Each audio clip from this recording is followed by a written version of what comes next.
स्वागत है। आज हम रीजनिंग का प्रैक्टिस सेट 7वां देखेंगे। इसमें रीजनिंग के 20 इंपॉर्टेंट प्रश्न हैं। यदि आप एसएससी रेलवे या किसी भी स्टेट एग्जाम्स की तैयारी कर रहे हो तो ये प्रैक्टिस सेट आपके लिए काफ़ी इंपॉर्टेंट है, क्योंकि इस प्रैक्टिस सेट में जो प्रश्न दिए गए हैं इसी टाइप के प्रश्न आपकी परीक्षाओं में पूछे जाएंगे। तो चलिए हम शुरू करते हैं प्रश्न 1 से। हमारा पहला प्रश्न दिया है, प्रश्न कह रहा है कि नीचे दी गई श्रृंखला में प्रश्न चिन्ह के स्थान को ज्ञात कीजिए। यानी श्रृंखला में एक प्रश्नवाचक चिन्ह दिया है, यहाँ पर कौन सी संख्या होगी यह हमें बताना है। ठीक है, तो देखिए जब भी हम श्रृंखला के प्रश्नों को सोल्व करते हैं तो सबसे पहले हम संख्या को ध्यान से देखते हैं कि संख्या कैसे लिखिए। अगर हम यहाँ पर देखेंगे तो हर संख्या के बीच में हमें यहाँ पर सिंगल अनुपात दिया है। ठीक है, तो जो सिंगल अनुपात दिया है ये हमें कंफ्यूज करने के लिए दिया है। ठीक है, क्योंकि ये प्रश्न हमारा श्रृंखला का ही प्रश्न है। अगर यहाँ पर डबल अनुपात दिया होता तो उस कंडीशन में यहाँ पर हम क्या करते हैं, एनालॉजी मेथड यूज करते हैं। लेकिन यहाँ पर हमें सिंगल अनुपात दिया है तो यहाँ पर हम क्या करेंगे, श्रृंखला पैटर्न को ही समझेंगे। ठीक है, जैसे यहाँ पर देखेंगे 34 के बाद यहाँ पर क्या लिखा है, 42 लिखा है। यहाँ पर कितना प्लस किया है, तो यहाँ पर 8 प्लस करके लिखा है। फिर हम आगे देखेंगे तो यहाँ पर 42 के बाद 50 लिखा है, यानी यहाँ पर कितना प्लस करके लिखा है, तो यहाँ पर भी 8 प्लस करके लिखा है। फिर हम आगे देखेंगे तो यहाँ पर 50 के बाद 56 लिखा है, यानी यहाँ पर कितना प्लस करके लिखा है, तो यहाँ पर 6 को प्लस किया है। ठीक है, फिर देखिए यहाँ पर 56 के बाद 62 लिखा है, यहाँ पर कितना प्लस किया, तो यहाँ पर भी 6 को प्लस किया है। फिर आगे देखेंगे तो यहाँ पर 62 से 66 को लिखा है, तो यहाँ पर कितना प्लस किया, तो यहाँ पर 4 प्लस करके लिखा है। नहीं, उसी तरीके से हम क्या करेंगे, अगली संख्या को भी प्लस करके बताएंगे। लेकिन उससे पहले हम यहाँ पर पैटर्न को समझेंगे। जिससे सबसे पहले यहाँ पर 8 प्लस किया, फिर 8 प्लस, फिर 6 प्लस किया, फिर 6 प्लस, फिर यहाँ पर 4 प्लस किया। तो अगली बताने के लिए हम फिर से यहाँ पर क्या करेंगे, 4 प्लस करेंगे। ठीक है, तो 66 में 4 को प्लस करेंगे तो यहाँ पर क्या होगा, 70 होगा। ठीक है, तो ऑप्शन में देखिए 70 कहाँ पर है, तो ऑप्शन नंबर हमें यहाँ पर बी में दिया है, तो ऑप्शन नंबर बी हमारा यहाँ पर सही जवाब होगा। ठीक है, तो यहाँ पर आपको क्या करना था, पैटर्न को समझना था, क्योंकि यहाँ पर जो अनुपात दिया ये तो हमें कंफ्यूज करने के लिए दिया है। अगर डबल अनुपात होता तो फिर हम यहाँ पर एनालॉजी मेथड यूज करते। ठीक है, अब चलिए हम बढ़ते हैं प्रश्न 2 पे। अब दूसरे नंबर का प्रश्न दिया है। अब प्रश्न ये कह रहा है कि नीचे दिए गए विकल्पों में से संबंधित संख्या को चुनिए। यानी दोस्तों यहाँ पर देखिए हमें यहाँ पर अनुपात का चिन्ह दिया है, लेकिन यहाँ पर हमारे पास डबल अनुपात है। ठीक है, ये हमारा समानुपात है, तो ये हमारा एनालॉजी का प्रश्न है। ठीक है, तो यहाँ पर हम पता करेंगे कि 29 का संबंध 31 से कैसे है, उसी प्रकार हम यहाँ पर फिर 23 का संबंध बताएंगे। ठीक है, क्योंकि यहाँ पर हमें समानुपात दिया है। अब समानुपात का मतलब ये है कि जो संबंध इन आपस में इन संख्याओं का, वही संबंध हमें यहाँ पर पता करके बताना है। ठीक है, तो यहाँ पर देखिए जिससे अगर हम यहाँ पर देखेंगे तो 29 के बाद यहाँ पर कितना लिखा है, 31 लिखा है। तो यहाँ पर कितना प्लस करके लिखा है, तो यहाँ पर 2 प्लस करके लिखा है। उसी प्रकार हम क्या करेंगे, यहाँ पर 23 में भी 2 प्लस करके बताएंगे। ठीक है, तो 23 में 2 को प्लस करेंगे तो यहाँ पर क्या होना चाहिए, 25 होना चाहिए।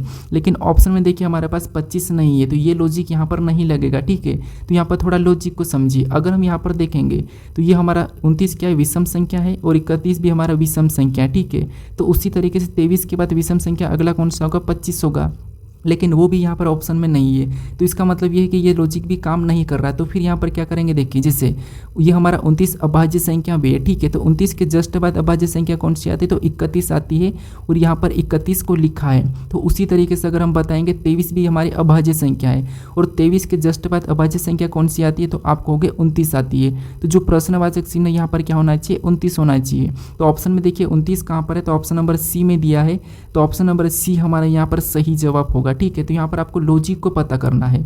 अब चलिए हम बढ़ते हैं प्रश्न 3 पे। अब तीसरे नंबर का प्रश्न दिया है। अब प्रश्न ये कह रहा है कि दिए गए पासों में संख्या 4 के विपरीत कौन सी संख्या होगी।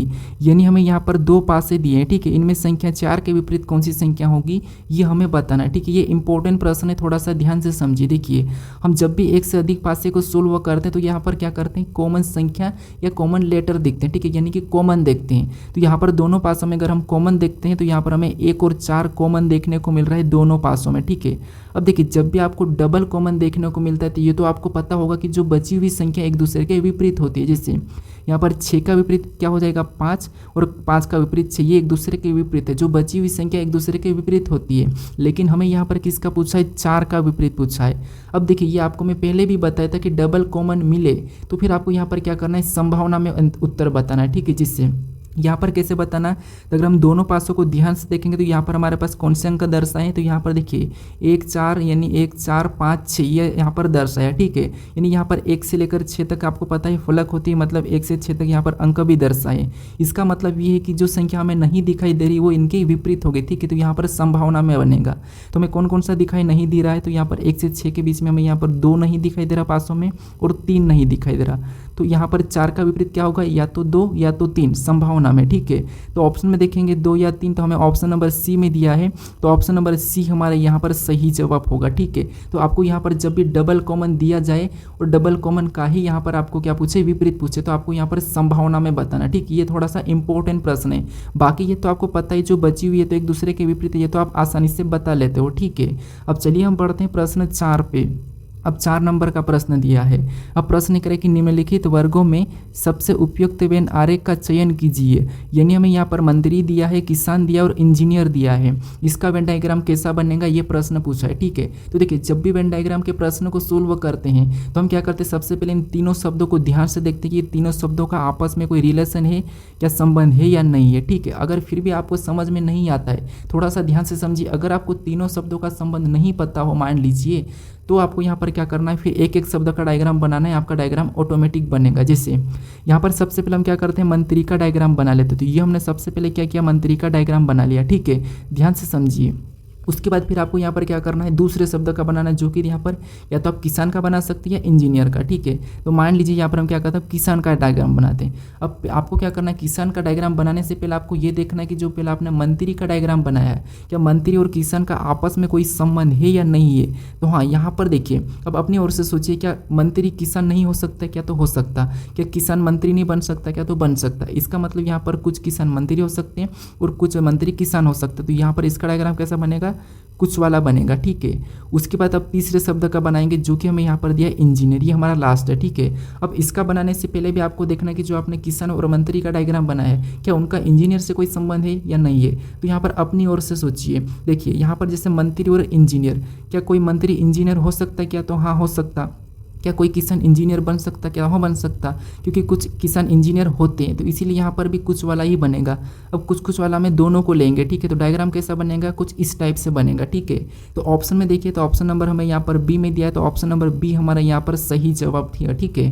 तो देखिए आपको यहाँ पर क्या करना है, एक एक डायग्राम बनाना है, ठीक है। अब चलिए हम बढ़ते हैं प्रश्न 5 पे। अब 5वें नंबर का प्रश्न दिया है। अब प्रश्न ये कह रहा है कि किसी कोड भाषा में एयरपोर्ट को यहाँ पर AIOPRRT लिखा जाता है, तो उसी भाषा में स्टेशन को किस प्रकार लिखा जाएगा, ये प्रश्न हमें पूछा है, ठीक है। ये हमारा कोडिंग डिकोडिंग का प्रश्न है। अब देखिए कोडिंग डिकोडिंग में हम क्या करते हैं, यहाँ पर हमें एयरपोर्ट का यहाँ पर कोड दिया है, ठीक है। तो यहाँ पर हम देखेंगे कि जैसे यहाँ पर अगर लेटर है, ठीक है, और उसी का कोड लेटर में ही दिया है, तो हम क्या करते हैं, लेटर में ABCD में चेक करते हैं। लेकिन यहाँ पर अगर हम देखते हैं कि जैसे यहाँ पर जो लेटर हमें दिखाई दे रहे हैं वही की वही लेटर यहाँ पर भी दिखाई दे रहे हैं, तो इस कंडीशन में हम क्या करते हैं, 3 तरीका लगाते हैं। यानी पहला तरीका तो हम क्या करते हैं, यहाँ पर क्रॉसिंग मेथड देखते हैं, और दूसरा तरीका हम क्या करते हैं, अल्फ़ाबेट वाइज लिखते हैं, ठीक है। और तीसरा तरीका हम क्या करते हैं, अल्फ़ाबेट वाइज में स्वर और व्यंजन को देखते हैं, ठीक है। जिससे अगर हम यहाँ पर क्रॉसिंग मेथड देखेंगे तो यहाँ पर क्रॉसिंग मेथड में तो हमें समझ नहीं आ रहा है। अगर इसको अल्फ़ाबेट वाइज लिखते हैं तो आपको पता है इन एयरपोर्ट में सबसे पहले क्या आता है, तो आप कहोगे ए सबसे पहले ABCD में आएगा।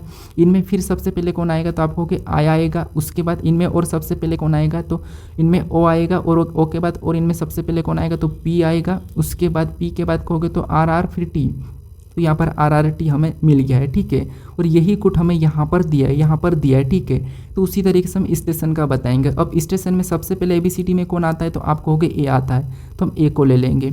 उसके बाद A के बाद यहाँ पर कौन सा आएगा, तो आप कहोगे I, तो हम यहाँ पर I को ले लेंगे, ठीक है। I के बाद कौन सा आएगा, या देखिए STT। उसके बाद यहाँ पर ON, तो यहाँ पर आप कहोगे क्या आएगा, N, तो हम क्या करेंगे, यहाँ पर N को ले लेंगे, ठीक है। उसके बाद आपको पता है O आता है, तो O को ले लेंगे। फिर यहाँ पर बचा है TTS, तो इनमें सबसे पहले कौन आता है, तो इसमें S आता है, फिर यहाँ पर TT लास्ट टाइम में हो जाएगा, ठीक है।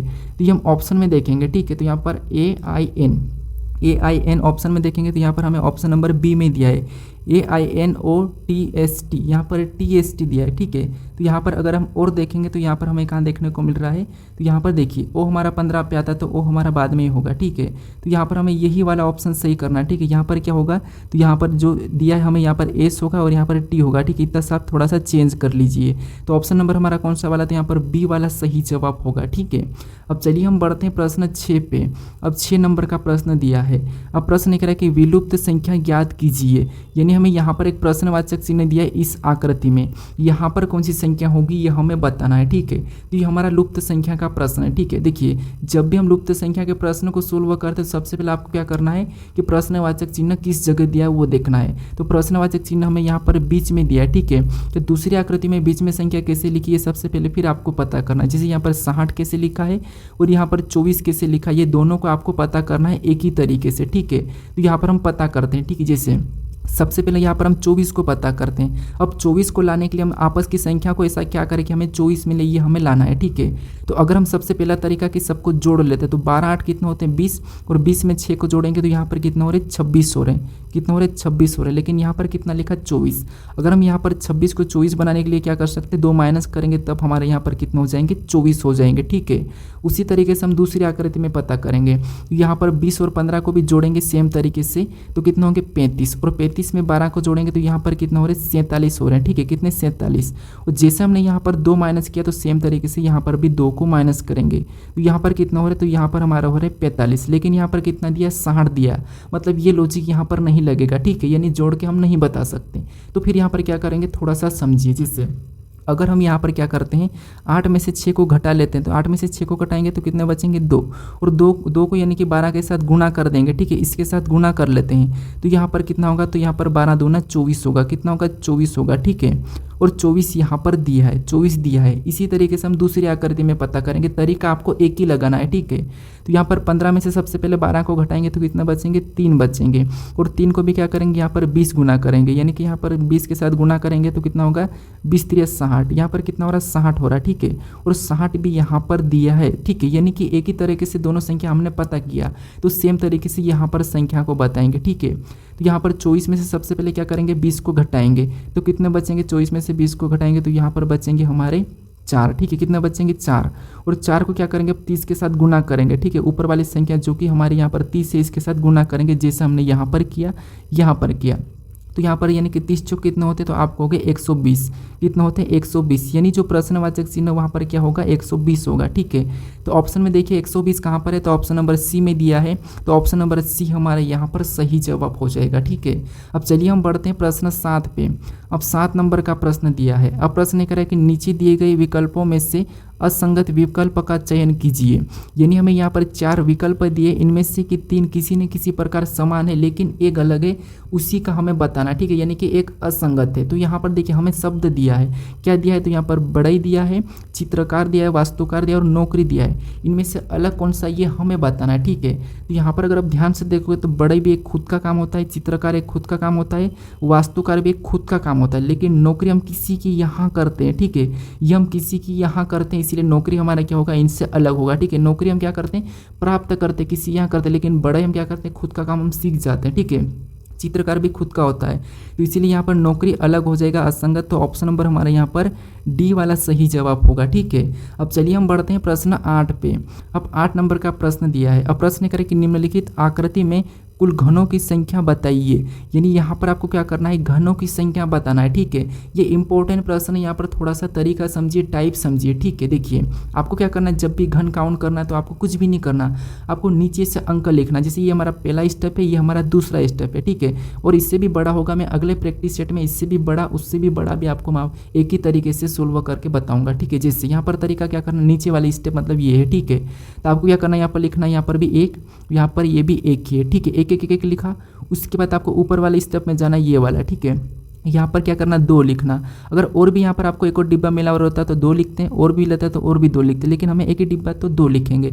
और ऊपर अगर डिब्बा रहता है तो ऊपर क्या लिखते हैं 3 लिखते हैं, ठीक है। लेकिन ऊपर है ही नहीं। अब ऐसा लिखने के बाद इधर वाले को जोड़ेंगे तो कितना हो जाएंगे 2, इधर तो 2 ही बचेंगे, ठीक है। अब इनको आपस में प्लस कर लेना है तो कितना हो जाएंगे 4 हो जाएंगे, ठीक है। तो इसमें कितने घनों की संख्या कितनी है 4 है, ठीक है। अब इससे बड़ा भी आपको मैं सोल्व करके बता दूंगा। तो ऑप्शन नंबर हमारे यहाँ पर कौन सा वाला, यहाँ पर ए वाला सही जवाब होगा, ठीक है। इससे बड़ा वाला आपको मैं अगले प्रैक्टिस सेट में बताऊंगा, ठीक है। अब चलिए हम बढ़ते हैं प्रश्न 9 पे। अब 9 नंबर का प्रश्न दिया है। अब प्रश्न ये करे कि नीचे दिए गए विकल्पों में से वह आकृति चुने जो जल प्रतिबिंब को दर्शाता है। यानी जो आकृति हमें दी है इसका जल प्रतिबिंब कैसा बनेगा, ये प्रश्न पूछा है, ठीक है। तो आपको पता है जल प्रतिबिंब यानी कि नीचे की ओर वैसा की वैसा उठ के नीचे की ओर झुकेगा, ठीक है। तो सबसे पहले अगर हम देखेंगे y ऊपर रहेगा, और ऊपर रहेगा तो ये नीचे वाला ये भी नहीं होगा, और यहाँ पर नीचे दिया है तो ये भी नहीं होगा, ठीक है। ये 2 ऑप्शन नहीं होंगे, सॉरी, ठीक है। उसके बाद और y ऊपर रहेगा कैसा रहेगा, तो आपको पता है इस तरह बनेगा, ठीक है, ये वाला। अब दोनों में उसके बाद z, अब z को देखेंगे तो नीचे आकर z कैसा बनेगा, तो आपको होगा z कुछ इस टाइप से बनेगा। कैसा बनेगा, तो इस टाइप से। ऑप्शन में देखेंगे तो यहाँ पर तो देखिए हमें कहाँ पर ये नीचे की ओर चले गया, ठीक है, ये वाला, तो ये भी नहीं होगा। अब केवल हमारा ऑप्शन नंबर बचा है सी वाला, तो ये वाला हमारा यहाँ पर सही जवाब होगा। कौन सा वाला, सी वाला, ठीक है। अब चलिए हम बढ़ते हैं प्रश्न 10 पे।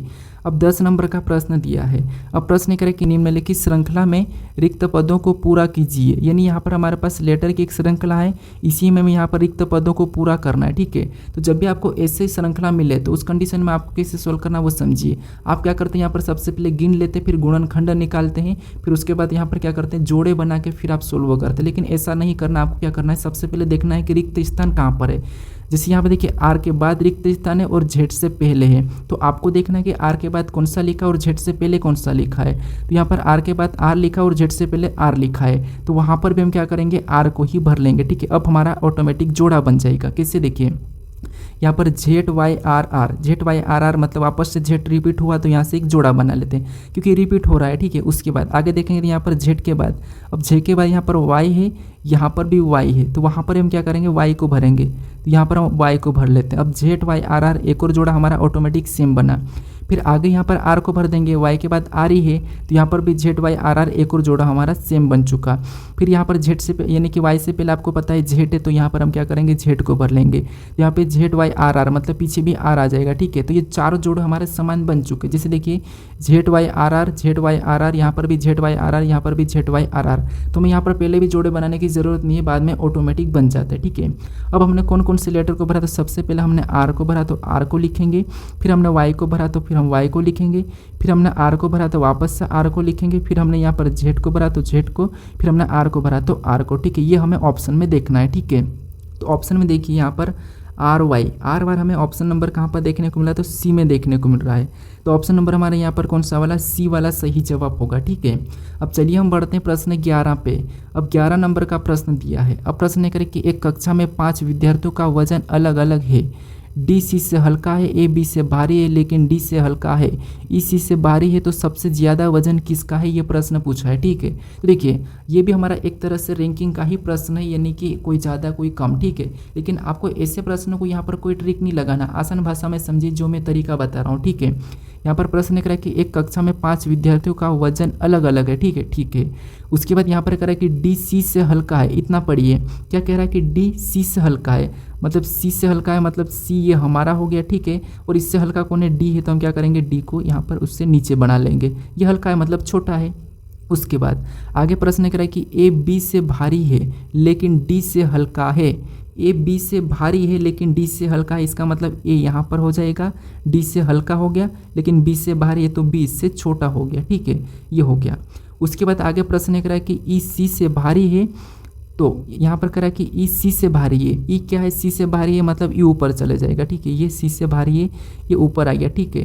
तो सबसे ज़्यादा वजन किसका है, ये प्रश्न पूछा है, ठीक है। यहाँ पर देखिए ई सी से भारी है, ई सी से भारी, तो ई सी से भारी हमें यहाँ पर दिखाई दे रहा है, ठीक है। हमें पूछा कि तो सबसे ज़्यादा वजन किसका है, तो यहाँ पर आपको दिखाई दे रहा है कि सबसे ज़्यादा मतलब ई का है, सबसे कम बी का है। तो हमें सबसे ज़्यादा पूछा है तो ई, यानी कि ऑप्शन नंबर हमारे यहाँ पर सी वाला सही जवाब होगा। अगर बीच का पूछता तो बीच का हमारे यहाँ पर डी है, ठीक है, मध्यम में। अब चलिए हम बढ़ते हैं प्रश्न 12 पे।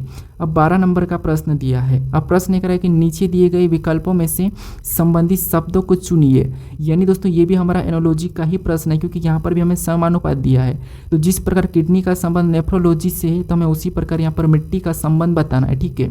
तो देखिए शब्दों एनालॉजी में ऐसा होता है कि आपको क्या करना होता है, थोड़ा सा याद होना चाहिए, ठीक है। बाकी संबंध तो आप बता दोगे लेकिन आपको याद होना चाहिए, थोड़ा सा आपको यहाँ पर नॉलेज होना चाहिए जी के जी इसका, ठीक है। जैसे यहाँ पर देखेंगे तो किडनी तो आपको पता, और किडनी का संबंध किससे दिया है यहाँ पर, नेफ्रोलॉजी से, यानी कि किडनी का अध्ययन क्या कहलाता है, नेफ्रोलॉजी कहलाता है। तो उसी प्रकार यहाँ पर मिट्टी का अध्ययन क्या कहलाता है, ये हमें बताना है, तो ये आपको पता होना चाहिए।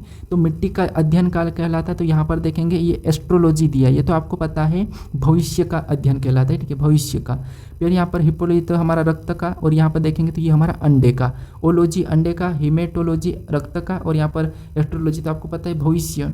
तो यहाँ पर इसका मिट्टी क्या हो जाएगा, ऑप्शन नंबर ए वाला, जो कि पेडोलॉजी, ठीक है। तो ऑप्शन नंबर हमारा ए वाला सही जवाब होगा, ठीक है। तो यहाँ पर देखिए आपको ओलॉजी पूछे तो अंडे, इसमें उसके बाद यहाँ पर हिमेटोलॉजी पूछे तो रक्त, उसके बाद एस्ट्रोलॉजी तो ये भविष्य, ये तीन आपको याद रखना है। और मिट्टी पूछे तो यहाँ पर पेडोलॉजी, ठीक है। ऑप्शन ए वाला हमारा यहाँ पर सही जवाब होगा। अब चलिए हम बढ़ते हैं प्रश्न 13 पे।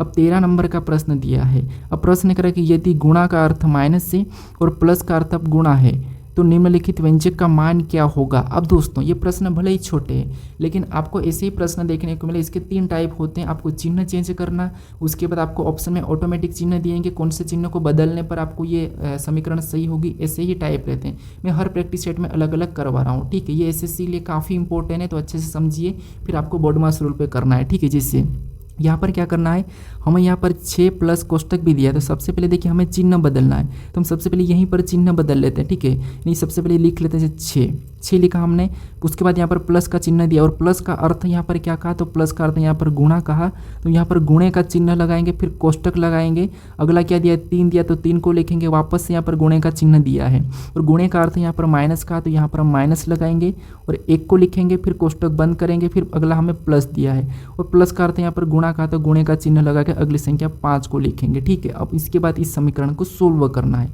अब बोर्ड मास रूल पे सोल्व करते हैं, आपको पता है कोष्टक सबसे पहले सोल्व होता है, ठीक है। तो कोष्टक सोल्व करेंगे तो यहाँ पर क्या हो जाएगा, 3 में से 1 जाएगा तो 2, और 2 को बाहर ले जाएंगे तो गुणा होगा, मतलब 6 दूना 12, तो यहाँ पर कितना हो रहा है 12, और गुणा यहाँ पर क्या हो गया 5, ये हमारा हो गया, ठीक है। अब 12 के साथ 5, मतलब 12 को 5 गुना करेंगे तो यहाँ पर कितने हो जाएंगे, 60 हो जाएंगे, ठीक है। कितने हो जाएंगे 60। तो ऑप्शन में देखिए 60 कहाँ पर है, तो ऑप्शन नंबर सी में दिया है, तो ऑप्शन नंबर सी हमारा यहाँ पर सही जवाब होगा। बट आपको यहाँ पर क्या करना है, बोर्ड मास रूल आना चाहिए, बाकी तो यहाँ पर चिन्ह चेंज करके आपको समीकरण को सोल्व ही करना है, ठीक है, व्यंजन को।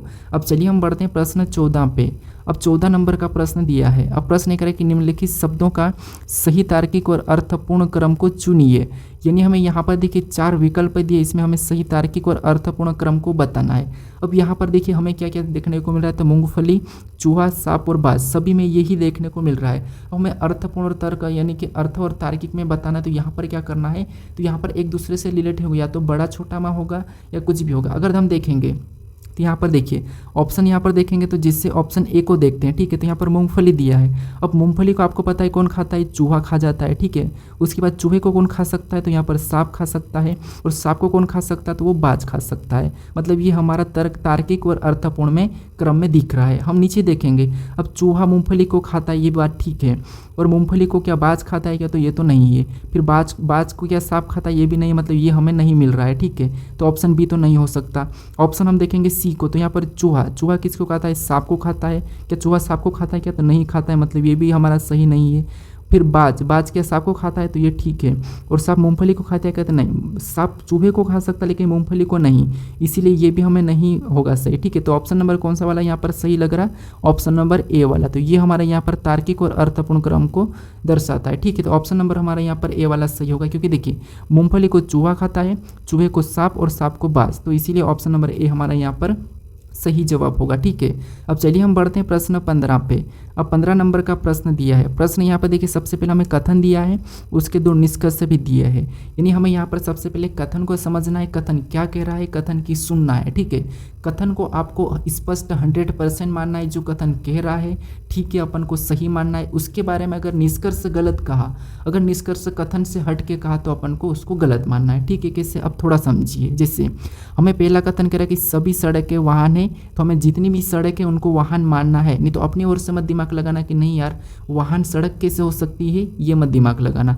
हमें कथन करा कि सभी सड़कें वाहन है, तो हमें मानना है, तो जितनी भी ये जो सड़क है, ठीक है, ये जो सड़क है ये सभी की सभी क्या है, वाहन है। तो इसको हम क्या करेंगे, इसको वाहन के अंदर बना लेंगे, ठीक है, ये हम एक डायग्राम के माध्यम से समझ रहे हैं। तो सभी सड़कें क्या है, वाहन है।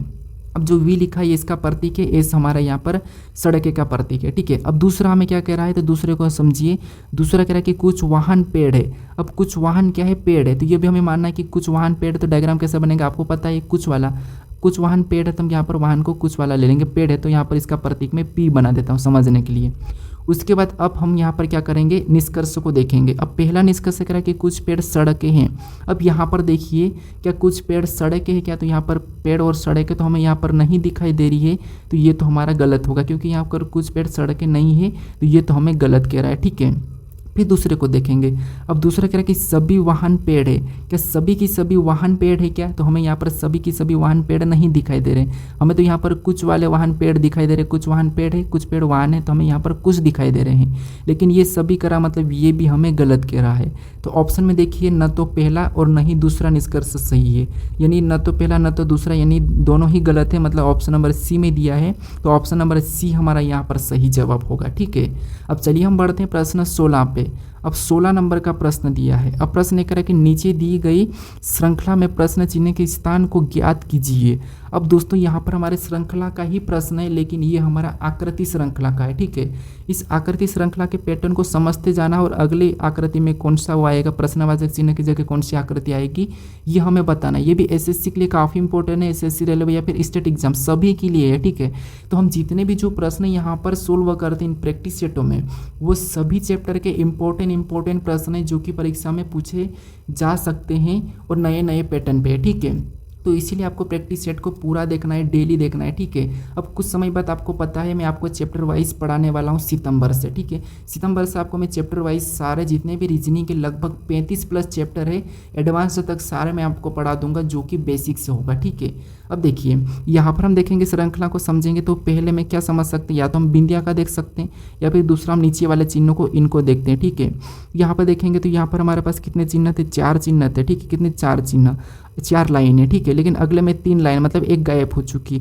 फिर अगले में देखेंगे 2 लाइन मतलब एक और गायब चुकी। अगले में देखेंगे तो वो भी गायब हो चुकी, मतलब एक बची है, ठीक है। अगले में देखेंगे तो मतलब यहाँ पर कोई भी लाइन नहीं होना चाहिए। तो ऑप्शन में देखिए तो यहाँ पर लाइन है मतलब ये नहीं होगा, यहाँ पर भी लाइन है तो ये भी नहीं होगा, यहाँ पर भी है तो ये भी नहीं होगा। देखिए ये तो आसान, हमारा आसान एक ही बार में मिल चुका है, ठीक है।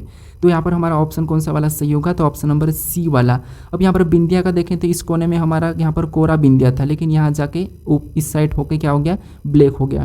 फिर यहाँ पर आगे नीचे चले गया और वहाँ पर वापस से कोरा होगा, अगले में यहाँ पर आ गया ब्लैक हो गया, तो अगले में ऊपर चले जाएगा, यानी कि यहाँ पर कोरा वाला। तो यहाँ पर कोरा वाला है तो ऑप्शन नंबर हमारा यहाँ पर सी वाला सही जवाब होगा, ठीक है। एक एक को देखोगे तो आपका प्रश्न आसानी से सोल्व हो जाएगा, ठीक है।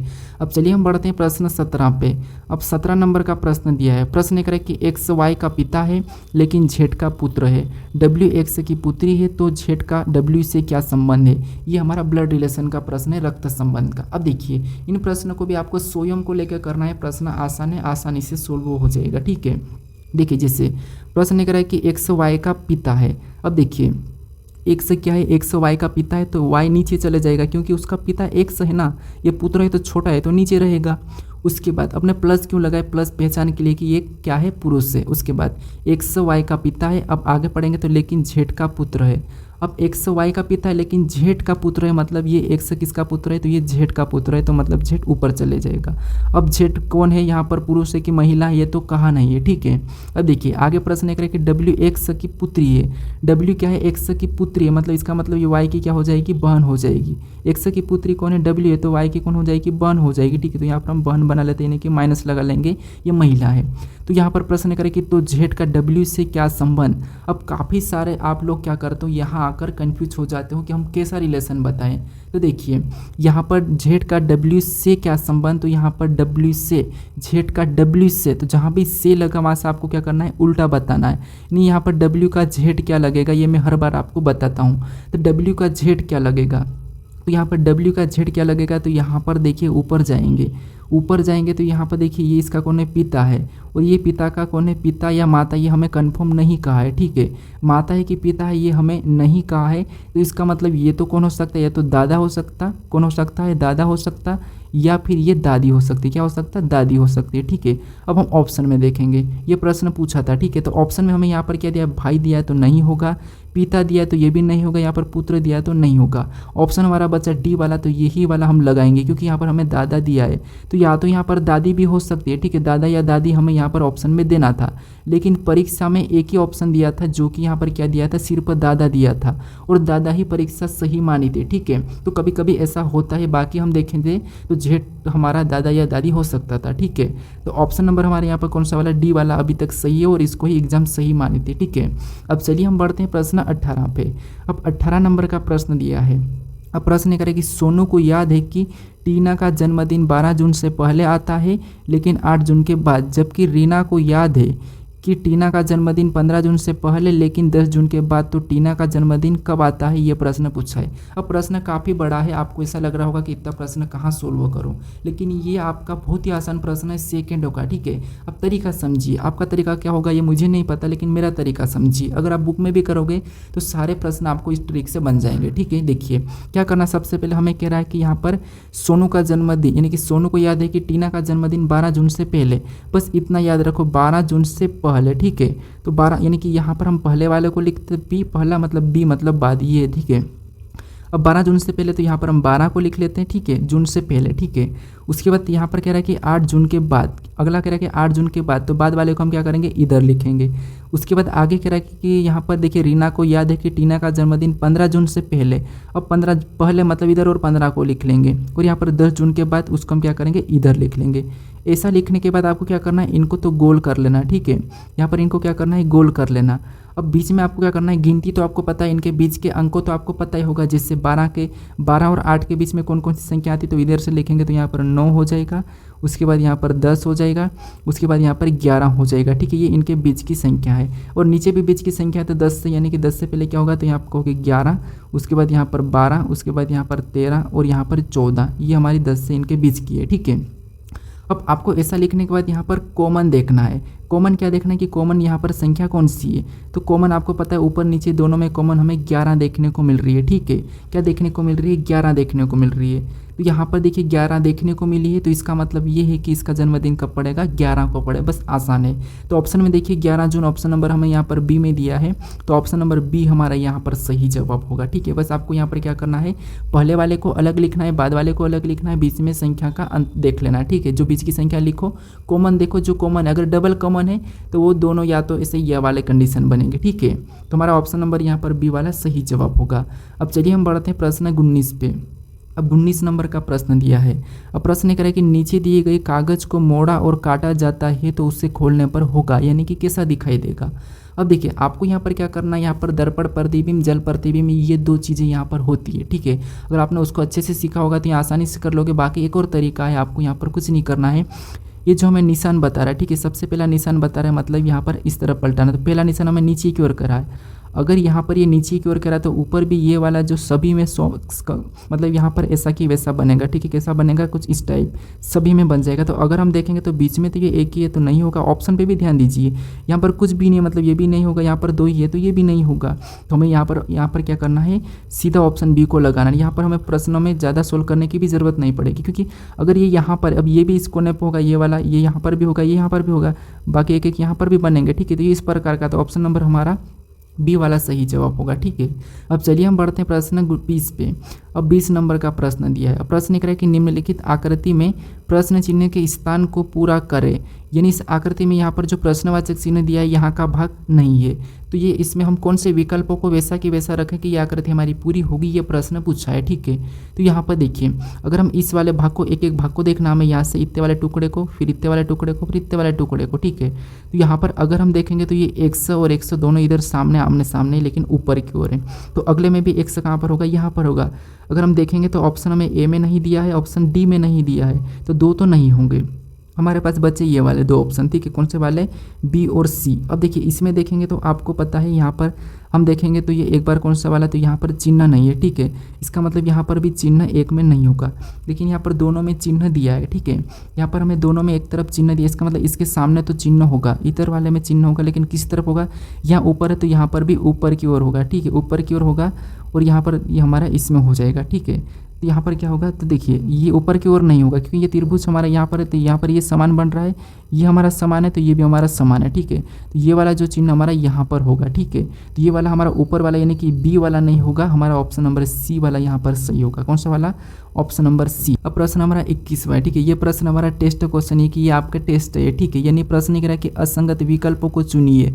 यहाँ पर दिया है बिल्ली दिया है, शेर दिया है, कुत्ता दिया और यहाँ पर टाइगर दिया है। इसमें से असंगत यानी कि तीनों तो किसी न किसी प्रकार समान है लेकिन एक अलग है, उसी का आपको चयन करके बताना है, ठीक है। तो इसका सही जवाब क्या है टेस्ट क्वेश्चंस का, ये मुझे कमेंट करके बताएं, ठीक है। अगर आप अभी तक इस चैनल को सब्सक्राइब नहीं कर रहे हो तो यहाँ पर आपको एक लोगो दिखेगा, यहाँ पर क्लिक करके इस चैनल को जरूर सब्सक्राइब कर लीजिएगा। अगर आप इससे पहले वाले वीडियो को नहीं देखे हो तो यहाँ पर क्लिक करके उससे भी ज़रूर देख लीजिएगा, ठीक है। अब चलिए हम मिलते हैं नेक्स्ट वीडियो में।